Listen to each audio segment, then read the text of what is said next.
But okay, hi everyone, and welcome to VENU's weekly cricket catch up. I've got Fizan with me. How you doing, mate? yeah, I'm all good. All good. Quite a bit of cricket on, so yeah, should be good to discuss. Yeah, it's good. A lot of cricket this week. Let's start off with England versus India T20 series. So it was 2-2 in the end. So India won the last T20. What happened there, Fizan? India just defending a total for the first time in the series so far. It looked like it was going to be another case of a team just chasing a total easily after they restricted India to 180 odd. Surya Kumar, who I think I haven't really seen any of him because he's played well in the IPL, but he made his debut and pulled Archer first ball for 6. It was a 145-kilometer delivery, pulled him for 6 over fine leg, and unbelievable shot, and then went on to make 50. So we've had Ishan Kishan obviously for India in the first T20 making his debut, got 50, and now this guy Surya Kumar making his debut. He's not young; he's 30, but he's taken the chance with both hands really, and just put on a really good display. Everyone else struggled quite a bit. Arthur Rashid got Kohli once again. I think that's 8 times he's got him out now. Got him with a cracking googly, and Kohli just uncharacteristically came down the track, tried to play a really aggressive shot and got stumped. Apart from that, the openers kind of misfired again, Rohit Sharma and KL Rahul, who KL Rahul especially seems to be in pretty poor form. So interesting to see how he can do in the next couple of next match even. But obviously India, they don't have any more T20 internationals after this. They've only got the IPL, so it was just good, I think, for them to defend a total. If I'm being honest with you, and England look like they were the favourites to chase it, because you're thinking that, I think Dinesh Karthik said this is the easiest track to bat on, and India didn't get a total that they would be particularly happy with. They're probably looking more at 190, 200 even. But then in the end, England made a meal out of it. Josh Buttler got out early doors, and Jason Roy got some runs again, 40. And Bairstow got runs as well, but some runs. But really, it was Stokes who got 40 off, I think it was 46, I think it was, or 23 deliveries. Still has not got a T20 50 yet, which is really just amazing to think about, considering how good a player he is. And but he got out, and then Morgan got out in 2 consecutive balls, and India just closed it out really, because Archer and Jordan are not the type of guys to hit sixes. Archer can hit sixes and hit a few, but in the end they lost by 8 runs, and it was more, I think, some good bowling by India, but some pretty poor application by the England batsmen.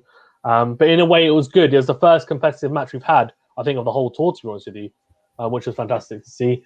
And now we're going into the 5th and final T20, and it's not going to be a dead rubber, so that's good news as well.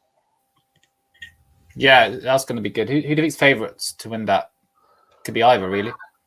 Yeah, it's difficult. I mean, I guess India will probably take a little bit of they'll take something from that last T20 where they managed to actually defend a total. I think that will be very, very good for sure. They'll be happy with that. They'll be thinking, you know what, we've actually done a very good job of defending that total, and they'll have confidence going forward for sure. So that for me is a big, big plus. And I think England will have to think, you know what, we got to be really careful here, because we had the momentum and now we've thrown it away. So I think, it's probably a 50-50, as, to be honest, most T20s are, between a lot of people who, it's 2020s between a lot of people who are top teams. It's always going to be a pretty close match, and I think it will be another one. And the match tomorrow, isn't it? Tomorrow at 1:30 p.m. Yep. So do tune in. It's going to be a good one. It's going to be we always like a series decided, don't we? It's like a final. Yeah, it's like a final, 100%. And I'll be live streaming it as well. And if anyone wants to come on, obviously he'll be on. Otherwise, it might be someone else as well. I don't mind. But yeah, I'll definitely be on doing it. Probably won't be the whole match. It'll probably be the back end. So the second innings, a chase, and some of the first innings most likely. But it should be good fun, and it should be an entertaining match. Hopefully, another competitive match like we had in the last T20. Yeah, and you were saying it was like the first competitive match in the series, so yeah, which was good because the first three were very one-sided, weren't they? So it's good to have a competitive series, the competitive match. In terms of so Surya Kumar should he be in India's side, considering he's age 30 and made his debut. What do you think, Fazan, about Surya Kumar?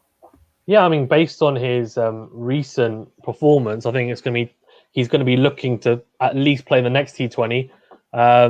It's funny because I didn't think.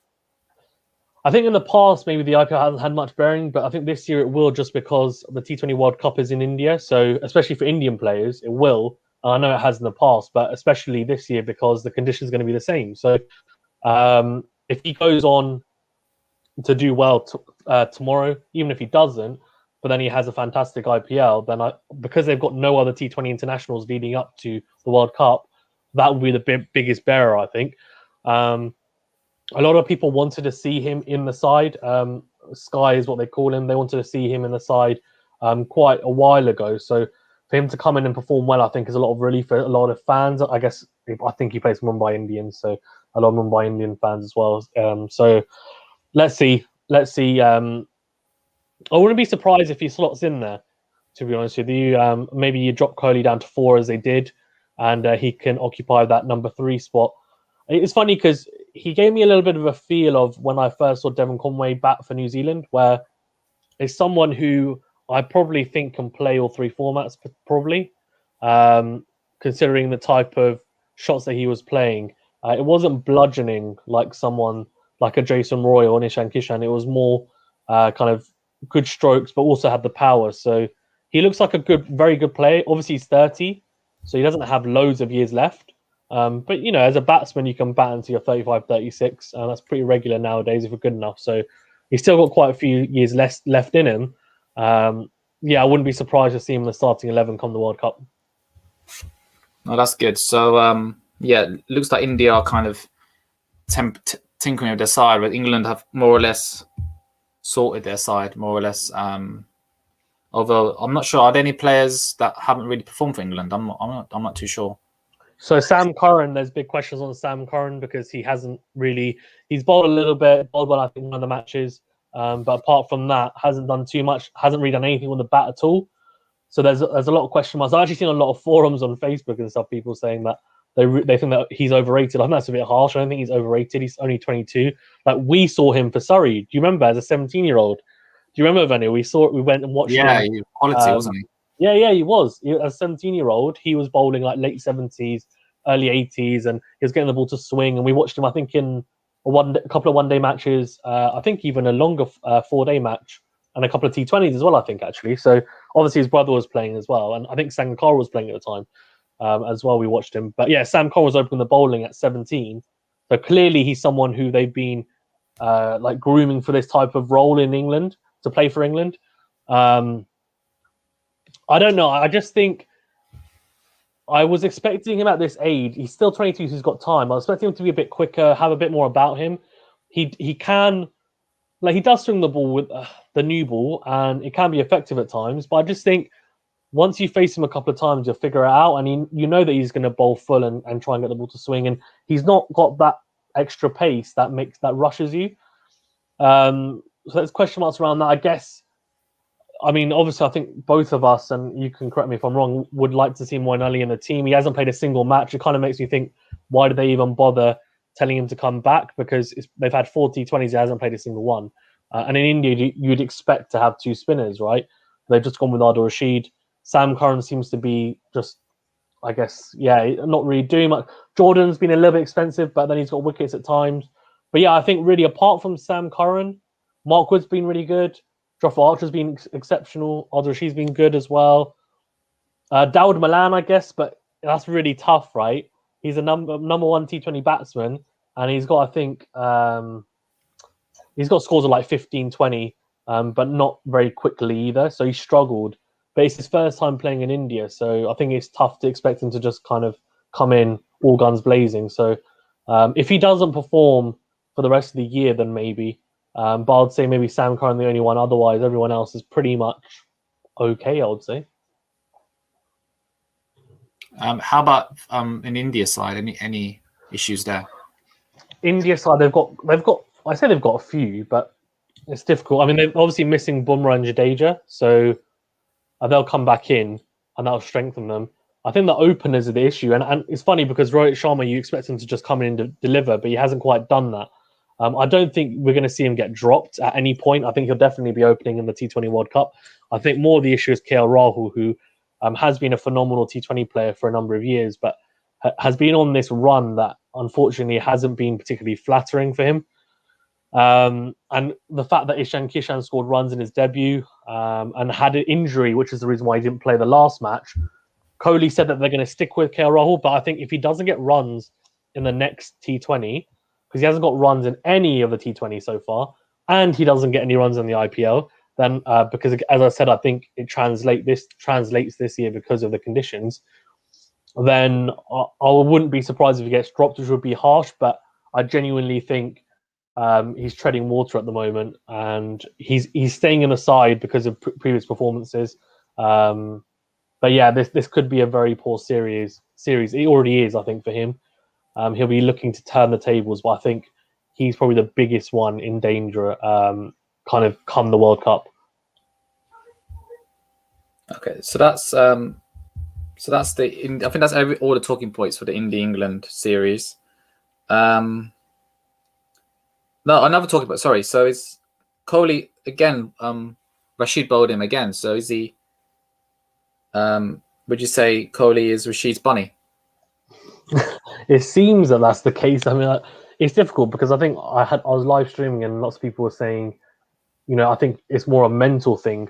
And, you see a lot of bowlers and players, like they'll say, or they'll think to themselves, I've got out to this person a couple of times. I get hit by this person all the time. And mentally, it just, in the back of their mind, subconsciously, they're thinking that. And it definitely plays on their mind when they then go to play them. And I think that's the case with Kohli and Rashid, I think. If it was someone else who bowled similarly to Rashid, but just didn't have the name Arthur Rashid and didn't look like him, he probably would be able to play him okay. Or, I mean, he might get out to him a couple of times because Arthur Rashid is that good. But I think it is a case of this match, he tried to be ultra attacking to try to take him on, I guess, to push past that barrier of being nervous about playing him. And it backfired. So, yeah, I think at the moment he is. That'll be something, and that's definitely a matchup. Like we know when we talk about analytics that they'll be looking at. I'm sure England do. That as soon as Kohli's on, they bring on Rashid, and that's I think what they've done in the past, and it's worked, and it seems to continue to work. So yeah. Oh, okay, that's good. So next, let's talk about Afghanistan-Zimbabwe series. So Afghanistan beat Zimbabwe in the first T20 comfortably. Are they the best white ball associate nation? I reckon they could be. Afghanistan, that's for sure. And also in the second question, are they real threats in this year's T20 World Cup? And how deep will they get? So that's just Afghanistan. Yeah. I personally think they are probably the best white ball side, especially in T20s. ODIs, I mean, I'd assume it's difficult because Ireland obviously are up there, but I just feel that Ireland have slightly stuttered in their progression over the last few years. I don't feel like they've been as strong since like the O'Brien brothers were there, and or they might be just as strong, but they haven't really developed, if that makes sense. Whereas Afghanistan have become, they are now a test playing nation. They're not actually an associate nation anymore. So I was corrected by someone today, and yeah, I think that just shows the ridiculous development. Aside, a country that's war torn and a country that, and a team that isn't able to play at home and hasn't since their inception. It's just incredible to see them develop and play so well. What do you think? Do you think Afghanistan are the best white ball side out of those kind of so-called minnow sides? Yeah, I would say so. Afghanistan's got some quality players in there, like Rashid Khan, Nabi. Yeah, I do think, that they're the best, definitely the best associate side, and they can beat any of the big teams on their day. That's for sure. Yeah. Did you think that they're a dark horse in India? Because with the spinners, Majid, Nabi, and Rashid, I'm thinking that they're like a proper dark horse that, you know, on their day, as you said, they can probably beat anyone. But do you see them having the potential to go deep in the tournament? I guess so. Yeah, I think they can go deep. I think the bowling's pretty good. I just think that maybe the batting maybe needs a bit of work on. But there's some quality players in there, and they've got a couple of match winners in there, and I think they can go deep. Yeah. I think I'd say I would be surprised, but I don't think I would actually, and I think I agree with you. Obviously, there's some really, really good teams around. I think they need to really rely on their bowling. I mean, they batted pretty well in the Zimbabwe series as well, to be fair, but I think the level of opposition, if we compare Zimbabwe to others, is different. So it'll be interesting to see how they do against the top sides, their batting lineup. I think their bowling lineup can hang with most teams, but can their batting lineup? So that'll be interesting to see. But yeah. Yeah, that's true. And so that's the Afghanistan Zimbabwe series. Let's move on to South Africa now squad for the Pakistan tour, South Africa. Some big names in the ODI squad, but some have been rested for T20. So what's that about? Yeah, so Dale Steyn came out and said, I'm not sure why big guns are not playing in the T20. So it's De Kock, Du Plessis, Rabada, I think Bandit Dustin, so a couple of others. So some big names. At first, I thought it might be because of crossover with the IPL, but it's not. What might be quite bad, and I don't know if it is the case, is that I don't think it is the players, but South Africa might be thinking, well, because they're going to play the full IPL, we want to rest them beforehand because we're probably not going to have a chance to do it after come the World Cup. And this is where we see the kind of like struggle between people prioritizing franchise cricket over international cricket, which is pretty sad to see at times. But I don't know, like it's difficult. It's difficult because I want to say that it has nothing to do with that, but I feel like it does. But yeah, I mean, Dale Steyn wasn't a fan of it, and I can see why he's more. I mean, obviously he's the slightly older generation, and interesting whether the players wanted to play or not, because obviously they would have just been told they're going to be rested. Whether they're agreeing, so would it be a very interesting question. Yeah, I'm looking forward to that series. It should be a good one, good competitive series, that's for sure. Let's move on to the Bangladesh's tour. New Zealand starts Friday evening with first T20. I'm wondering how you think that tour would go, Fazan. I think there's no Tamim Iqbal due to personal reasons, but New Zealand surely are favourites for that series. I think T20. I think New Zealand are one of the favourites to win the World Cup, to be honest. Yeah, so I think it says ODIs. It's the first ODI starts tonight at 10 p.m. So even in ODIs, T20s, ODIs, I think all three formats New Zealand are the favourites, aren't they, VENU? I think so. Yeah, the ODI starts tonight, 10 p.m. GMT UK time on BT Sport. If anyone's interested, New Zealand versus Bangladesh. I probably kind of want to stream some of it, but I don't know if I will. Just because I'll be streaming tomorrow and stuff as well, so we'll see. But yeah, that'll be a really good match. I'll definitely be watching if I'm not streaming, anyways. But yeah, New Zealand are the favourites, aren't they? They're the favourites going into that 100%. I mean, they are such a strong outfit. I mean, obviously finalists in the last two World Cups, and they're playing at home. Bangladesh are going to have to pull out some really special performances, and Tamim Iqbal is not available because of personal reasons. I don't know exactly why. I don't know. Could be some type of family issue. Who knows? But yeah, I hope he's all okay. But that's a big blow. I mean, he's the captain, and he's also the opening bat, who's probably one of their best batsmen. So that's a big, big blow for Bangladesh. So hopefully it doesn't affect them too much. But yeah, I think New Zealand are going to be heavy favourites, and rightly so. Yeah, definitely. Along with England, I reckon, or India are up there as well. So yeah, that'd be an interesting series to watch. Now, the West Indies wrapped up an easy 3-0 series sweep against Sri Lanka in the ODI series. Some quality players coming out of that, like Shai Hope, for example, had a really strong series. And Hope with 5 straight consecutive 50-plus scores. And yeah, it was quite a convincing series win for West Indies. Wouldn't you agree, Fazan? Yeah, it was. It was a really, really convincing win for West Indies, which to us I was a bit surprised about because I was thinking your boys Sri Lanka were going to do better. I mean, obviously they're away from home and they are in a transitional phase, I would say, but they've got some exciting younger players. They're just not quite able to piece it together at the moment, but they've got a lot of inexperienced players, as I said. So I think West Indies had everyone pretty much available. They had a few people who hadn't passed fitness tests, but on the whole, they had most of their big guns in there, like your Kieran Pollard, your Jason Holders, your Shea Hopes.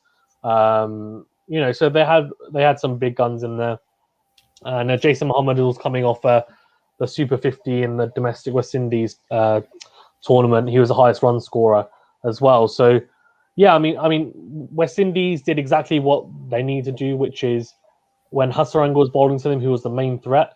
My boy Wenindu was bowling really well as usual, but he didn't pick up many wickets. I think he only picked up 1 or 2 in the whole series, and the reason why is because the West Indies just respected him. They played him out for 2 and over, right, in the 10 overs that he bowled, and they just targeted the other bowlers, which unfortunately were not quite of the caliber of Wenindu Hasaranga, and that was the difference, I think. But yeah, we actually have a question here, Benny. I'll just bring it up if you want to read it. Hey, it's Matt Chowchar. Hey, it's been a good week of cricket, wasn't it? West Indies with Sri Lanka ODIs were good. Also, the fourth T20. Between, I think. Oh, thank you. Between India and England was fun. Zimbabwe looked like coming close to Afghanistan in today's T20 before collapsing. Yeah, it's been a good week of cricket as always, I would say.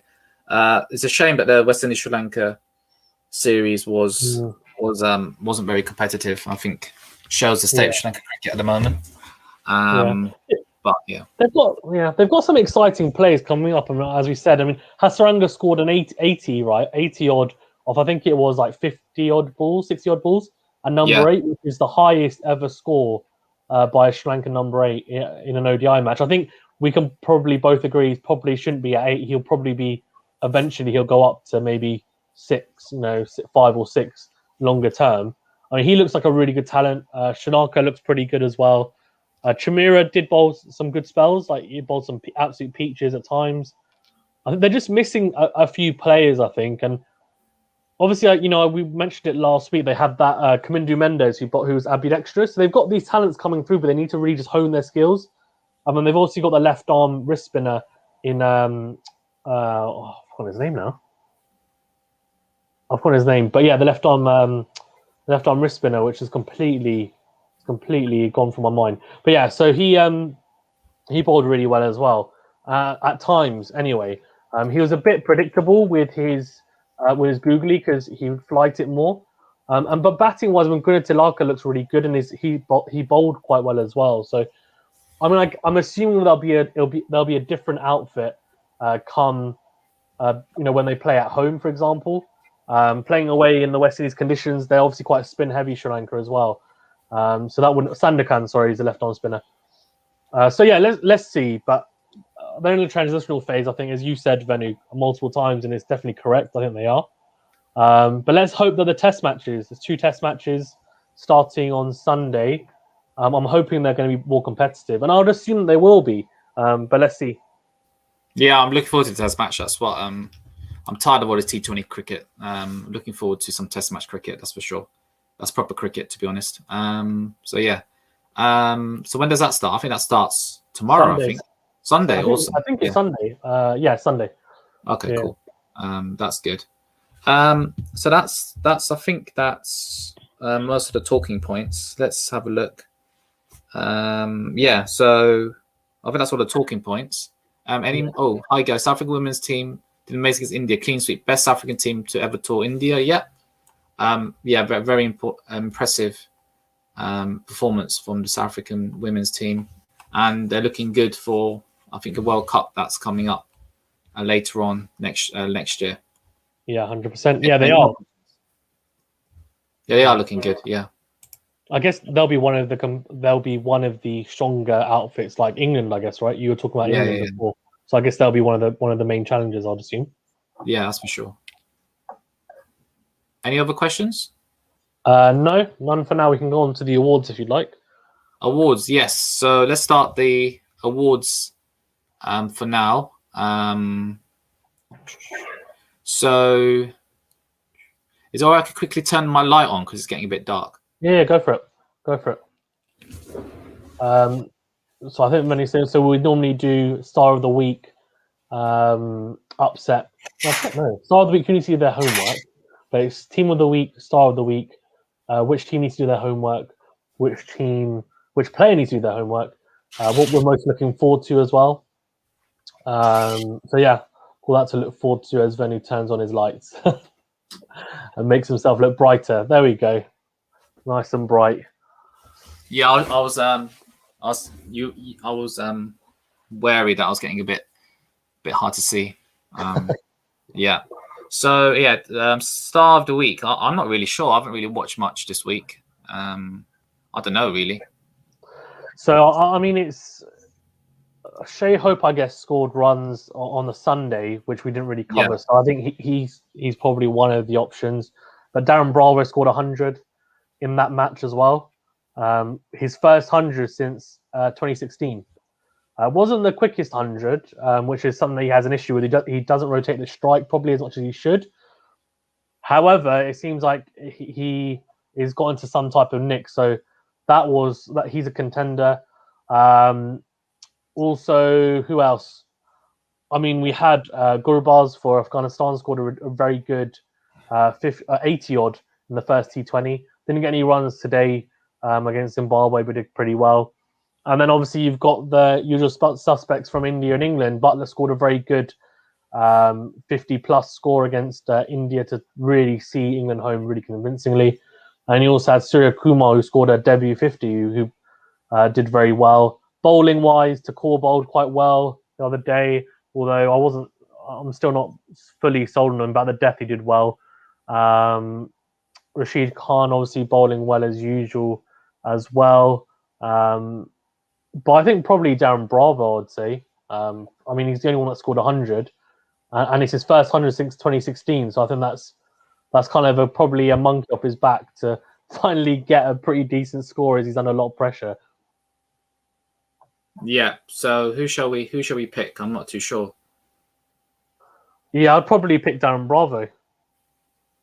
Yeah. Okay. So Darren Bravo it is. So yeah, well played, Darren Bravo of West Indies. So in terms of team of the week, who shall we go for? I would say West Indies for the 3-0 series sweep. South Africa women. South Africa women for their impressive against India. I think South Africa women seems to be more special. Yeah, I agree. I mean, Afghanistan obviously did well, but I think, yeah, I agree with you. South Africa women, I would say personally. Yeah, that I think. Let's go for South Africa women. So well done to them. In terms of player needs to do the homework, maybe someone from the Sri Lankan team, probably. I think KL Rahul probably. Really? Why do you say that? Hasn't got any runs in any of the matches, so he seems to be very, very devoid of confidence, and he needs to kind of buck up pretty quickly, because if he doesn't get any runs, as I said, in the next T20 or the IPL, I think he'll get dropped. He's under a lot of pressure, and he just looks very ordinary at the moment. It just looks like he shouldn't be on there, really, which is crazy to think about because he's such a talented player and has been for years. But in this series, I think he was coming into it off the back of a couple of bad T20s previously. I think it was maybe in New Zealand. So he came into this series not in the best of form, and it's kind of just shone again, and he hasn't managed to pick it up again. So I'd say him probably. Okay, yeah. So well done. Not well done. Commiserations. But yeah, commiserations to him. In terms of team that needs to do the homework, I'll say Sri Lanka potentially. They haven't had a good series, so they haven't had a good tour of West Indies so far.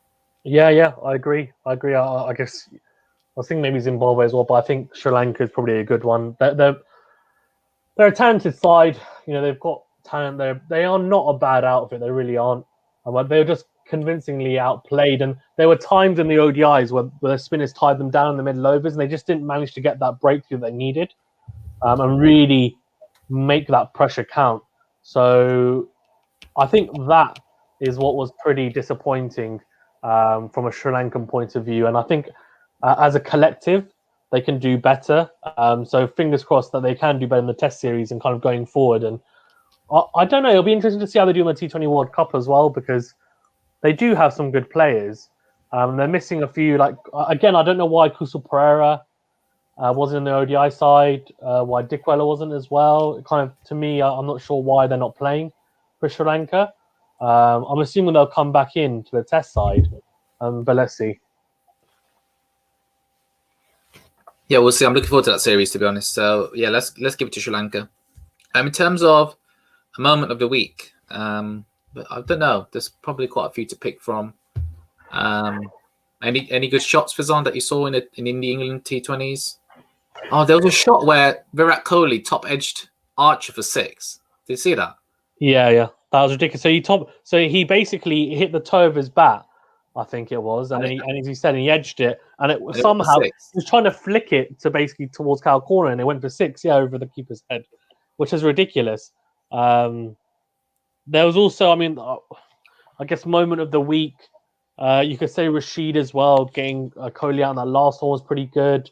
I think, really, to be fair, Surya Kumar pulling a 90-mile-per-hour bouncer from Archer for 6 on his first ever ball in international cricket is probably going to be a moment of the week, because that is an unbelievable feat to do it. I mean, imagine going out and the pressure on you. You don't want to get out for a first ball duck in your first ever international match, and you're facing Jofra Archer, who's probably one of the best T20 bowlers around at the moment, and he's absolutely rapid, bowling wheels, and he bowls a short ball to you that I think Rohit Sharma just got out to, and he just pulls you.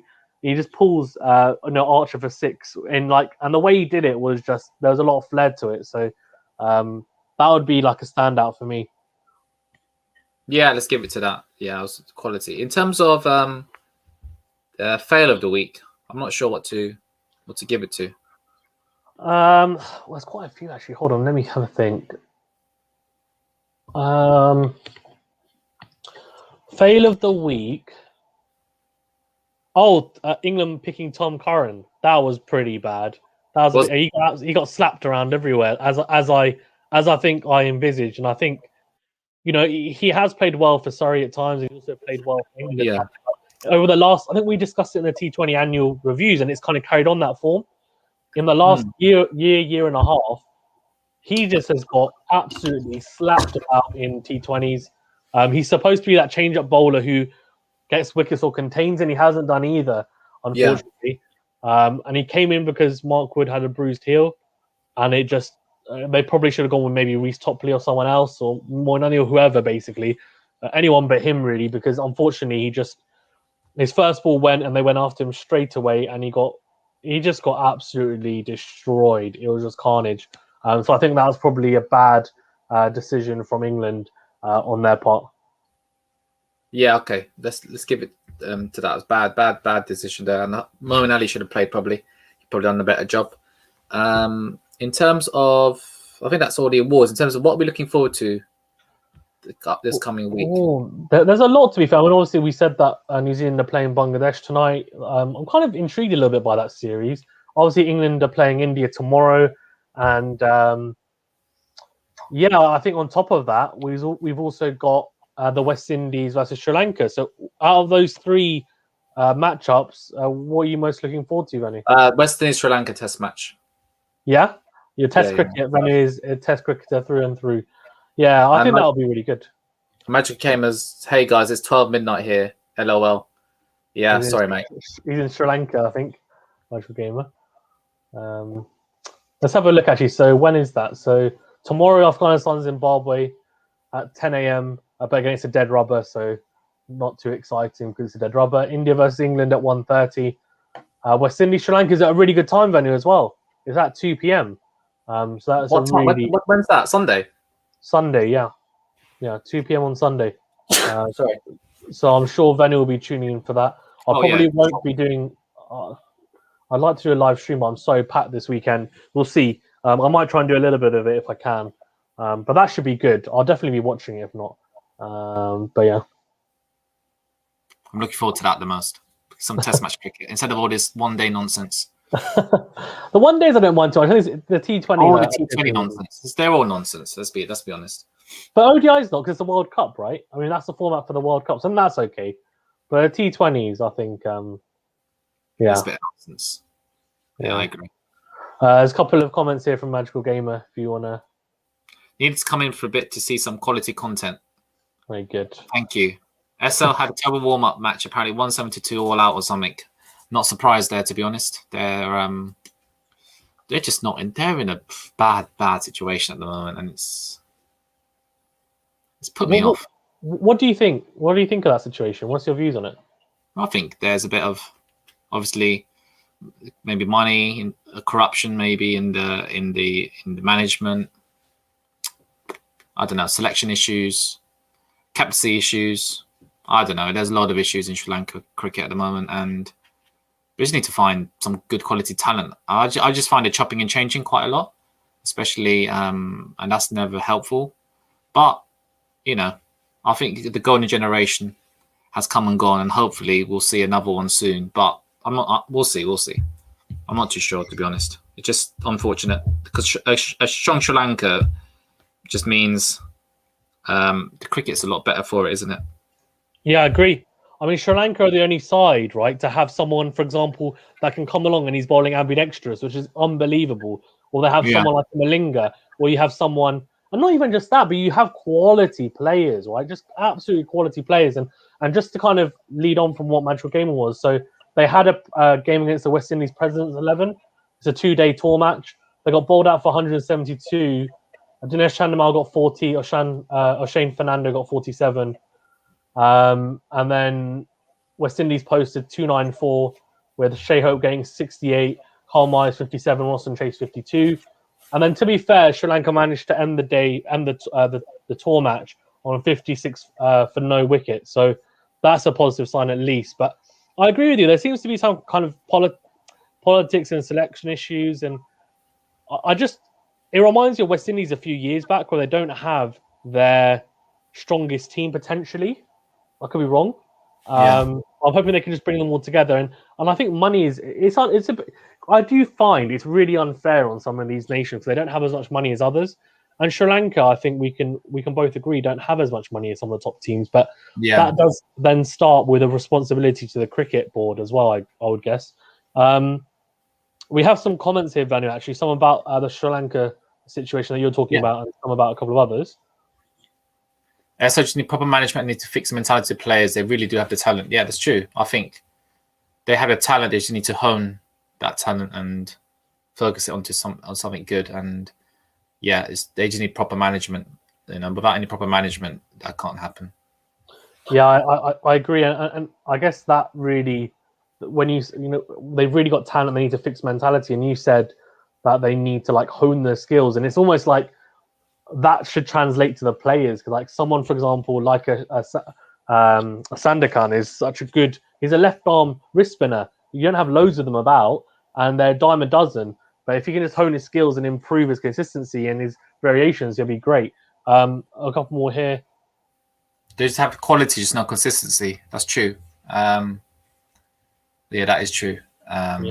Sri Lanka always average to good side. They normally don't mess up quite a lot, but they have limited ambitions. Sri Lanka should accept that the golden generation is gone. Yeah, I think they should accept that and just need to focus on rebuilding. That's what they need to do. Yeah, I mean, Sri Lanka always a good tournament side, but I feel like maybe the board have always relied on. Sri Lanka would do quite well in the tournaments. We'll have egg on our faces, and maybe the ambitions are limited, but they shouldn't be because they've got the talent. I think, and Afghanistan are showing that. Right, a lot of countries, maybe like Sri Lanka. I mean, Pakistan are normally a bit delusional at times, the board, but I feel like they're pretty ambitious. Whether that's channeled in the right way, I don't know. But yeah, a couple more here. Well, for Magical Gamer, when the new minister implementing new things, hope they work out. Appointed a couple of committees and is trying to fix the messed up domestic setup. Okay. That's interesting. Okay. For match, Sri Lanka always. Oh no, that's. Oh no, sorry. One second. Sorry. And even make it competitive at the moment. There are 16 domestic teams. Yeah, that's true. Okay. Yeah, me too. Hope Magical Game. I hope there'll be a renaissance. renaissance in Sri Lanka cricket. And Achal Shah is, I wouldn't write off Bangladesh for limited overseas against New Zealand, especially with that news about Williamson and Ross Taylor. What's happened to Williamson and Ross Taylor from Achal? I don't know. So I think they're unavailable for some reason. I've forgotten why exactly. I think it might be because of injury or I've completely slipped my mind.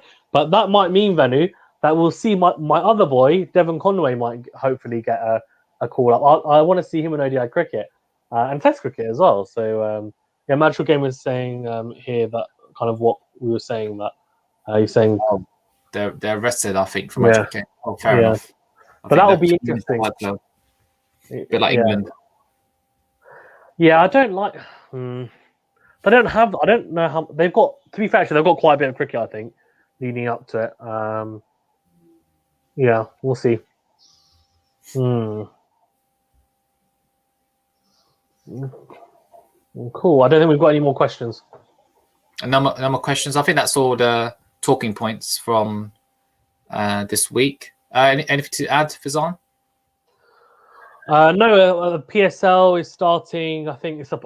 I keep on. Well, I say they're changing. They're not. I think the quarantine is 23rd of May, starting 1st of June to the 20th of June. So fingers crossed that happens. Anything else? No. Oh, here we go. One last comment from Magical Game. Devon Conway is ranked the 10th ranked batsman. Already Sandakan, number 10th ranked T20 bowler. Hasaranga 12th now. Okay, that's interesting. From Magical Game. Thank you. T20s, yeah. In T20s, interesting. That's interesting. I have no idea. I don't follow the IPL. Yeah, me too. No idea. We're not the best people to ask. Unfortunately, Magical Gamer. Yeah, if the IPL ever changes, if their political situation ever changes, and yeah, whatever else, some unfortunate categories are in place. If it changes, then I will watch it. But at the moment, I'm not going to. I haven't since its inception, actually, to be fair. But yeah, cool. I think that's everything. Thanks for being on, Fizan, as always. No worries. Thank you for having me on. Always a pleasure. No problem. And yeah, hopefully see you soon. So bye for now. Bye, everyone.